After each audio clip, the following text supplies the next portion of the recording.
Selamat pagi Bapak Ibu dan Saudara sekalian. Topik kali ini akan membahas rekayasa ulang proses bisnis. Disampaikan oleh Bambang Sugiono Agus Purwono. Beberapa biodata, juga capaian pembelajaran.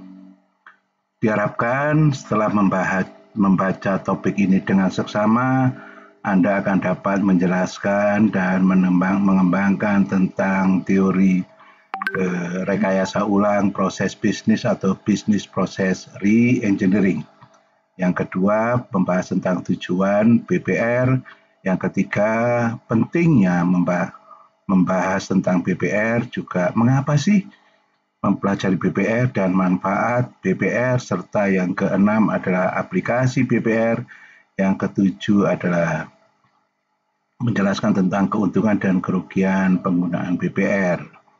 Sedangkan definisi daripada rekayasa ulang proses bisnis adalah konsep yang dikembangkan untuk melakukan perombakan yang mendasar terhadap proses bisnis dengan tujuan mencapai peningkatan yang dramatis dalam hal performance, kinerja, efisiensi, dan efektivitas. Jadi berkaitan tentang perombakan yang mendasar terhadap apa? Peningkatan, improvement, increase the performance, efisiensi, daya guna, dan hasil guna, efektivitas. BPR dimulai dengan teknik sektor private untuk mendukung organisasi secara fundamental dan memikirkan kembali bagaimana perusahaan atau organisasi mengoperasikan bisnis yang mampu meningkatkan jasa kepada pelanggan, memotong biaya operasional, dan menjadi kompetitor kelas dunia. Adapun tujuan daripada penggunaan BPR ada 8. Yang pertama adalah perbaikan kinerja yang luar biasa. Yang kedua, reduksi terhadap biaya. Yang ketiga adalah kepuasan pelanggan yang diimprove, diperbaiki.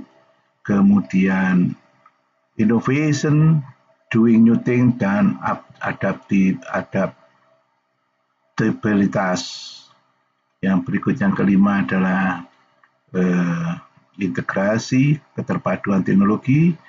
Yang keenam adalah berkaitan organizational alignment.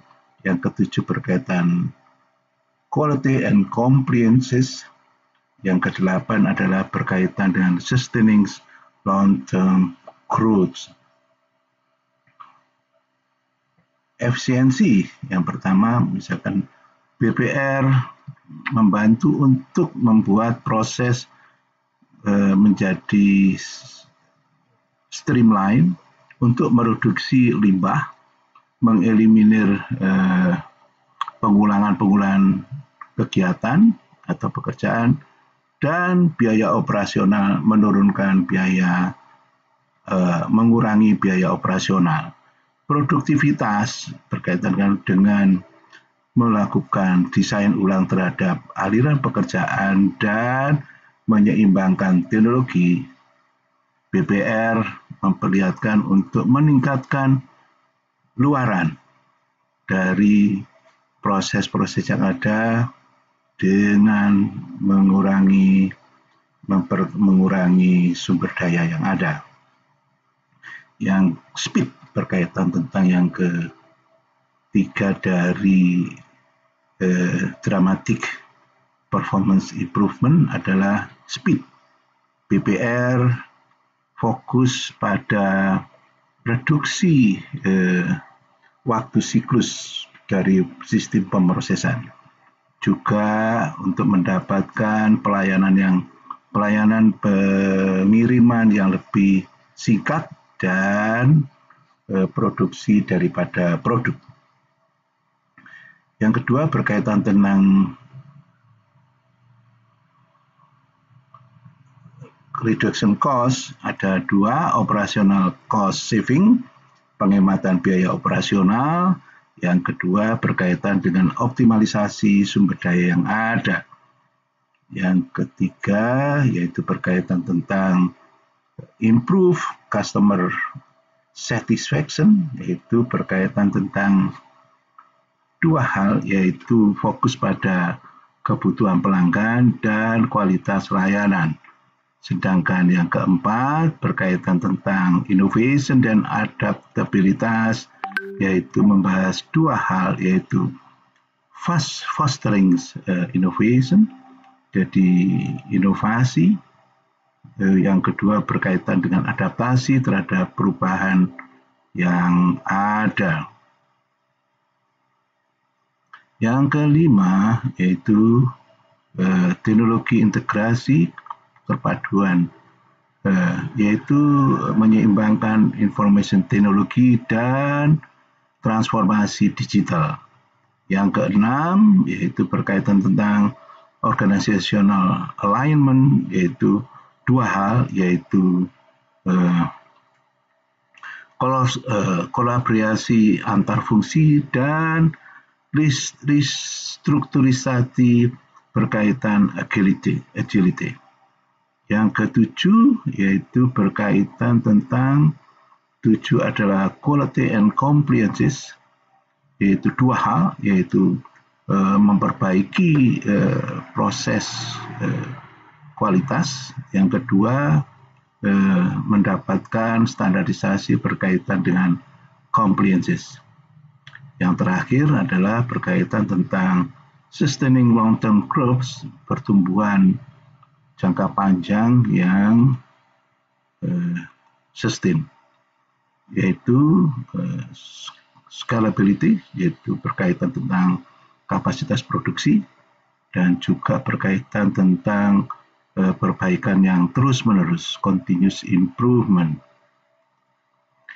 Yang berikutnya membahas tentang konsep utama dari BPR, ada 5. Yang pertama adalah fundamental rethinking, yang kedua radical redesign, yang ketiga process over functions, yang keempat adalah dramatic improvement dan use of technology. Yang pertama yaitu berpikir ulang yang mendasar, yaitu BPR mengadvokasi berpikir ulang bagaimana proses dapat dirancang dari kerusakan dan melakukan perbaikan yang bertahap. Yang kedua radical redesign, yaitu desain ulang secara radikal. BPR mempromosikan secara perubahan yang radikal terhadap sistem pemrosesan itu sendiri. Yang ketiga adalah proses over function, proses yang berkaitan tentang fungsi, di mana BPR fokus pada proses bisnis dibandingkan daripada tugas-tugas individu dan departemen. Kemudian perbaikan yang luar biasa yang perlu dilakukan dalam konsep kunci daripada BPR, yaitu organisasi berusaha untuk mereduksi biaya. Yang terakhir penggunaan teknologi, IT, information technology, berperan dalam peran utama dalam BPR melalui menerapkan cara-cara baru dari organisasi dan aliran kerja yang otomatisasi, kemudian meninggalkan, membuang langkah-langkah yang tidak diperlukan, dan memfasilitasi komunikasi antar departemen. Langkah-langkah yang dilakukan dalam BPR ada 5. Yang pertama, identifikasi pemrosesan. Yang kedua adalah analysis the existing process. Yang ketiga, design the new process. Yang keempat adalah implements the redesign process, dan yang kelima adalah continuous improvement.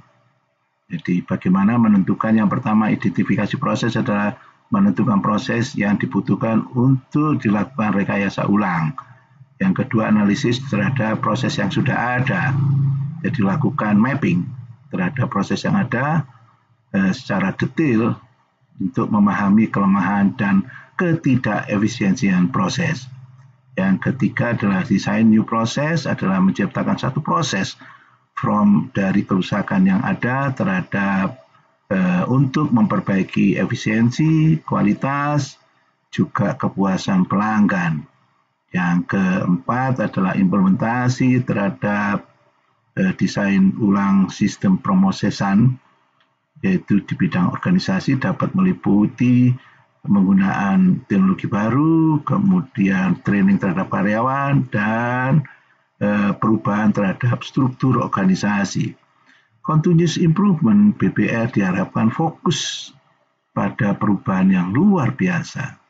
Nah, hal ini sangat penting untuk mempertahankan satu kultur budaya perbaikan yang terus-menerus, di mana proses adalah secara reguler, secara terus-menerus mereview dan melakukan perbaikan sepanjang waktu.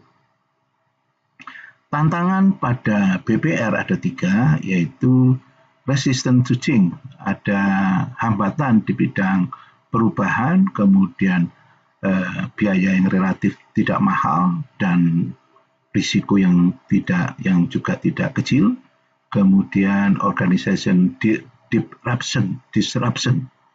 Yang pertama, perubahan pada resisten terhadap perubahan. Pentingnya BPR ada 10, yaitu memperbaiki efisiensi dan produktivitas. Yang kedua, reduksi biaya, kemudian meningkatkan kepuasan pelanggan, kemudian mendukung transformasi digital, kemudian meningkatkan fleksibilitas dan agility. Yang keenam adalah memperbaiki kualitas dan akurasi. Yang ketujuh adalah mengembangkan kultur dan continuous improvement, perbaikan yang terus-menerus. Kemudian membuat proses yang baik dengan tujuan yang strategis. Yang kesembilan adalah gaining competitive advantage, keunggulan berjuang di dalam keunggulan kompetitif. Yang ke-10 adalah bagaimana mereduksi waktu hingga mencapai pasar. Di sini kita lihat bahwa ada penyederhanaan operasionalisasi BPR, memungkinkan organisasi untuk merombak ulang proses bisnis dengan menghapus langkah-langkah yang tidak perlu sehingga proses menjadi lebih efisien. Hal ini akan mengurangi waktu siklus dan memaksimalkan produktivitas. Yang kedua, pengambilan keputusan lebih singkat dengan merancang ulang alur kerja dan melakukan desentralisasi di dalam pengambilan keputusan. Organisasi dapat juga merespon berkaitan perubahan dan tantangan bisnis dengan lebih singkat. Yang berikutnya adalah pengurangan biaya operasional dengan mengoptimalkan proses dan menggunakan teknologi. Organisasi dapat mengurangi biaya tenaga kerja, material, serta overhead. Ini dapat melibatkan otomatisasi tugas yang manual dan pengurangan langkah-langkah yang tidak perlu. Yang berikutnya, penggunaan sumber daya yang optimal. BPR membantu organisasi mengidentifikasi dan menghapus ketidakefisienan dan memastikan sumber daya seperti waktu, tenaga kerja, dan modal digunakan dengan lebih efektif. Yang ketiga adalah ada 2 hal, yaitu proses berorientasi pada pelanggan. Dengan fokus pada kebutuhan pelanggan, BPR memungkinkan organisasi meningkatkan pengalaman pelanggan melalui peningkatan kecepatan pelanggan, akurasi, dan kualitas layanan. Layanan yang lebih singkat, BPR memungkinkan penyampaian layanan lebih cepat, lebih singkat, dan responsif, meningkatkan kepuasan dan loyalitas pelanggan. Yang keempat, pemanfaatan teknologi baru dan mendorong inovasi. Yang pertama, pemanfaatan teknologi baru. BPR seringkali dikaitkan dengan implementasi teknologi baru seperti otomatisasi, kecerdasan buatan, artificial intelligence, dan analisis. Teknologi ini penting untuk memodernisasi operasi dan memungkinkan transformasi digital. Mendorong inovasi, doing new thing dengan mendesain ulang proses bisnis, BPR memungkinkan organisasi untuk mengadopsi model bisnis dan teknologi baru yang meningkatkan daya saing.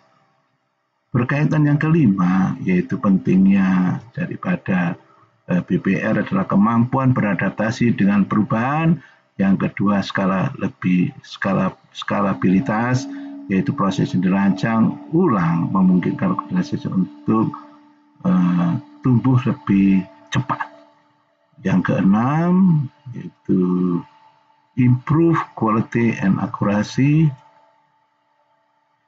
Mengurangi kesalahan, BPR dapat mengurangi risiko kesalahan yang dilakukan oleh tenaga kerja dengan melakukan otomatisasi. Yang kedua, standarisasi proses yang direkayasa ulang seringkali menghasilkan standarisasi.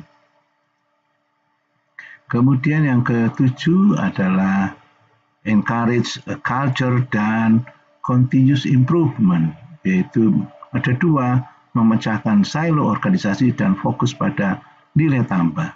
BPR mendorong kolaborasi lintas fungsi dan menghilangkan silo organisasi, kemudian menciptakan pendekatan terpadu untuk mencapai tujuan bisnis.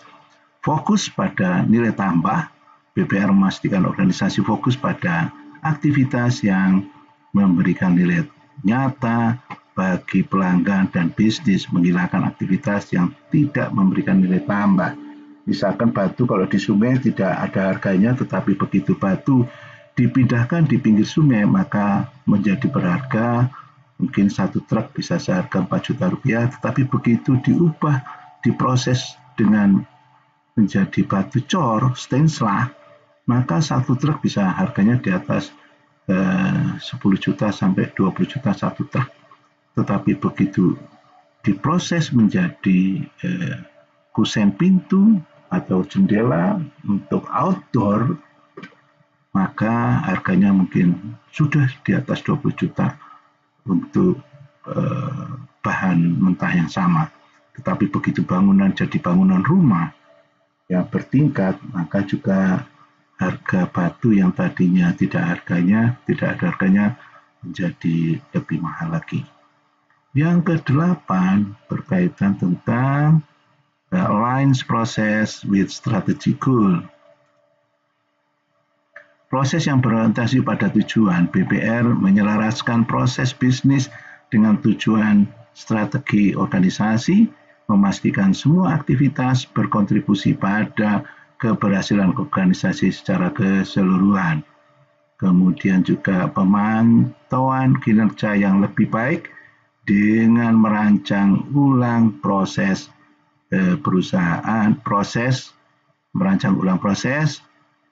dapat menerapkan sistem pelacakan kinerja yang lebih efektif, memungkinkan pemantauan yang lebih baik terhadap tujuan daripada key performance indicator.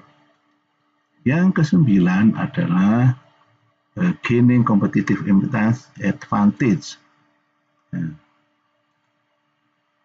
Kepemimpinan ada dua, kepemimpinan pasar dan responsif yang lebih baik. Dengan mencapai proses yang lebih efisien, hemat biaya, dan berorientasi pelanggan, organisasi dapat mengungguli pesaing dan memposisikan diri sebagai pemimpin pasar, leader. Yang kedua, responsivitas yang lebih baik. Organisasi yang sukses dalam implementasi BPR dapat merespon lebih singkat terhadap perubahan dalam preferensi pelanggan, perkembangan teknologi, dan kecenderungan industri sehingga mempertahankan keunggulan kompetitif. Yang terakhir, yang ke-10 adalah reduksi time to market, yaitu pengembangan produk yang lebih singkat. BPR dapat mempercepat waktu yang diperlukan untuk membawa produk atau layanan baru ke pasar, yang sangat penting dalam industri yang kompetitif dan inovatif. Yang kedua, penyesuaian singkat terhadap permintaan pasar. Jadi proses yang efisien memungkinkan organisasi untuk menyesuaikan skala operasional dengan cepat berdasarkan perubahan permintaan pasar, memastikan respon yang lebih cepat dan terhadap dinamika pasar. Mengapa sih membahas atau mempelajari bisnis proses reengineering? Adalah kebutuhan perbaikan yang radikal, kemudian memperbaiki kepuasan pelanggan, mempertimbangkan teknologi yang baru, kemudian berkaitan tentang ketidakefisiensian, meningkatkan fleksibilitas organisasi, promosi inovasi, kemudian coping with merger and acquisition, kemudian regulatory and compliance needs, kemudian sustaining long-term growth. Ini pembahasan dari masing-masing item tadi, ada 9 item. Kemudian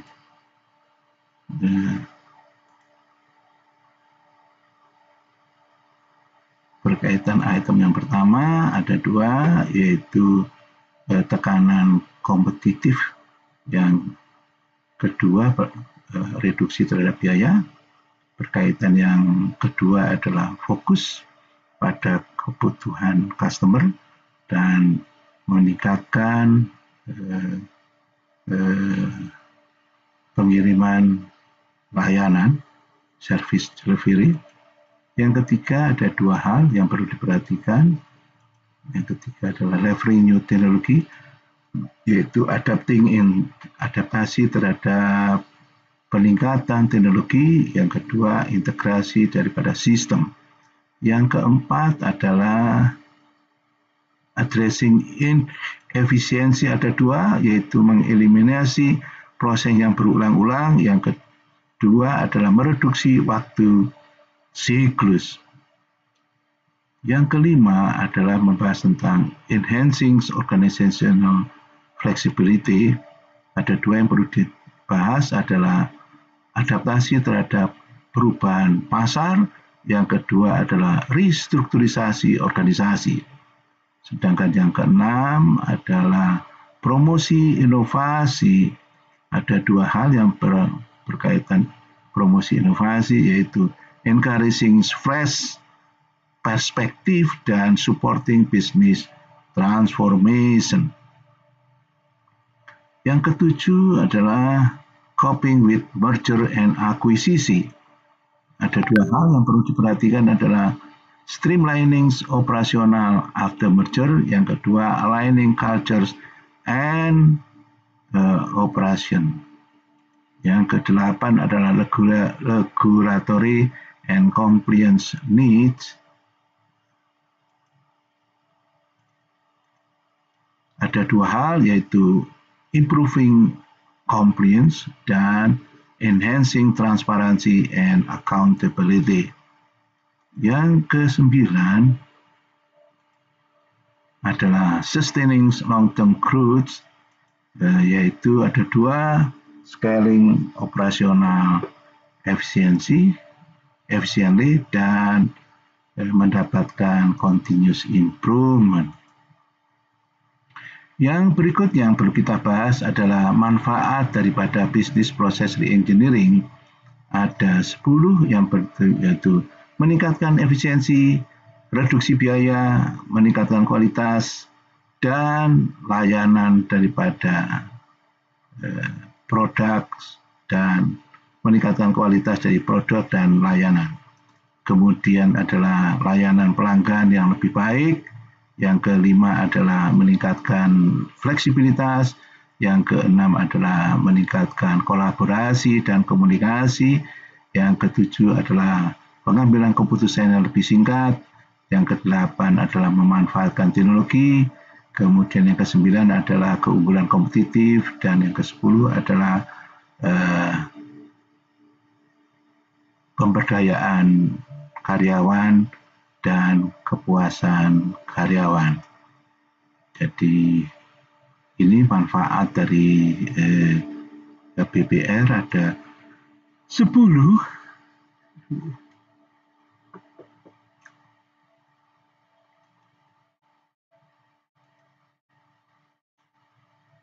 Kemudian yang kita bahas adalah aplikasi daripada BPR dapat dimanfaatkan di bidang manufaktur, kesehatan, perbankan, dan pelayanan keuangan. Yang keempat, telekomunikasi, pemerintahan dan sektor publik. Yang keenam adalah retail dan e-commerce. Yang ketujuh, pendidikan, di bidang pendidikan. Yang kedelapan adalah supply chain dan logistik. Yang kesembilan adalah industri perhotelan. Yang ke-10 adalah energi dan utilitas, kemudian yang ke-11 penerbangan sipil, dan ke-12 adalah bidang asuransi. Beberapa contoh yang berkaitan tentang aplikasi, di mana Ford Motor Company dia mengembangkan bagaimana proses pembayaran agar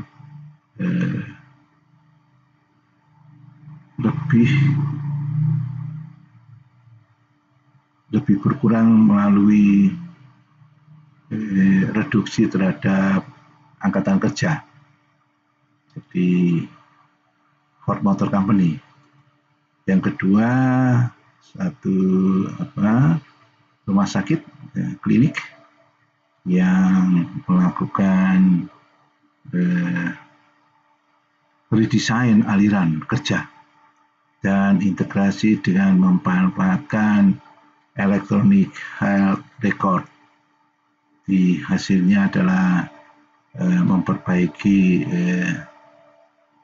pengalaman dan mempercepat proses layanan.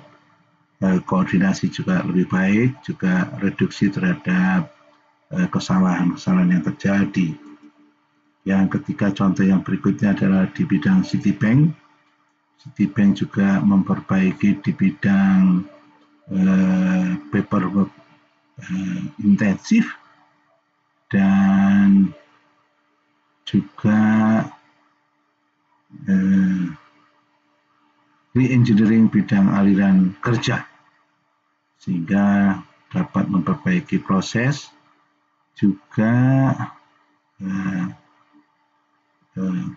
mempercepat transaksi, waktu transaksi lebih singkat, juga meningkatkan pelayanan di bidang kepada pelanggan dan mereduksi biaya operasional yang tidak diperlukan.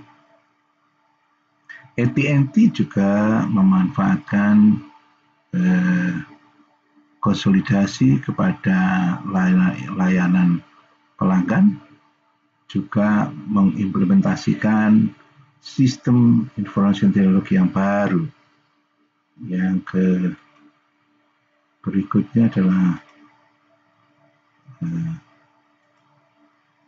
Walmart.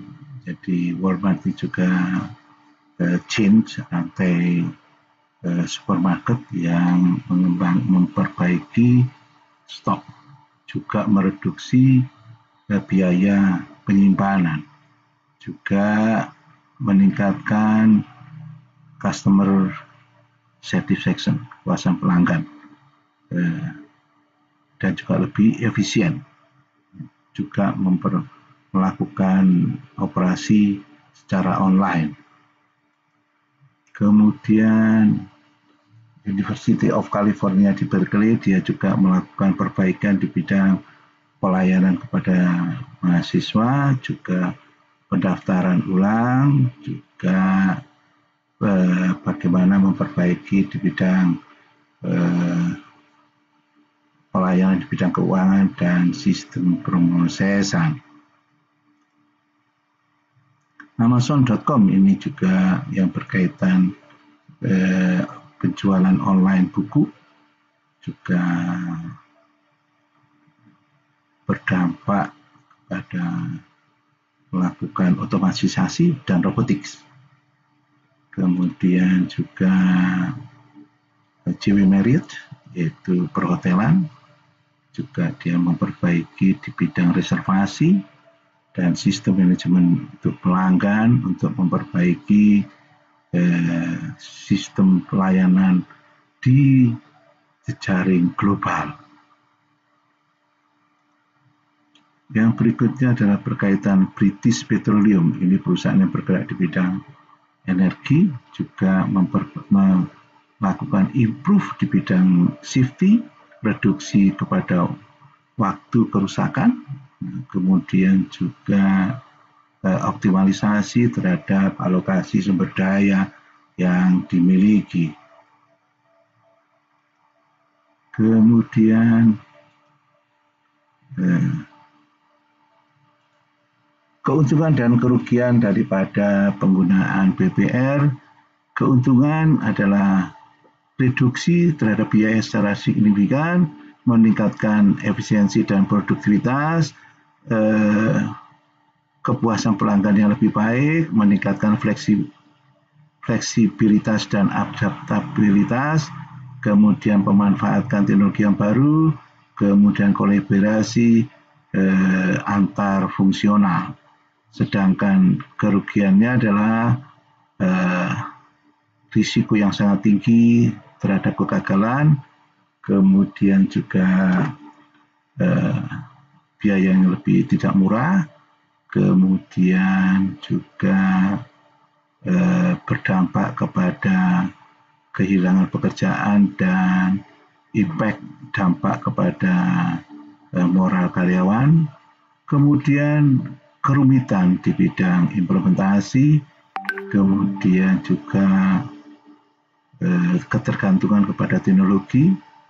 Yang berikutnya juga kerugiannya adalah hambatan di bidang kultur dan kerusakan di bidang komunikasi. Ringkasan ada 10 yang dibahas pada topik Business Process Reengineering. Yang pertama definisi BPR, tujuan BPR, konsep utama BPR, langkah-langkah BPR, pentingnya BPR, mengapa BPR, manfaat BPR, aplikasi BPR, keuntungan dan kerugian BPR. Soal-soal yang dapat dikerjakan adalah berkaitan tentang definisi BPR, tujuan BPR, konsep utama BPR, langkah-langkah BPR, pentingnya BPR, mengapa BPR, manfaat BPR, aplikasi BPR, keuntungan BPR, dan kerugian BPR. Beberapa referensi. Terima kasih atas perhatiannya.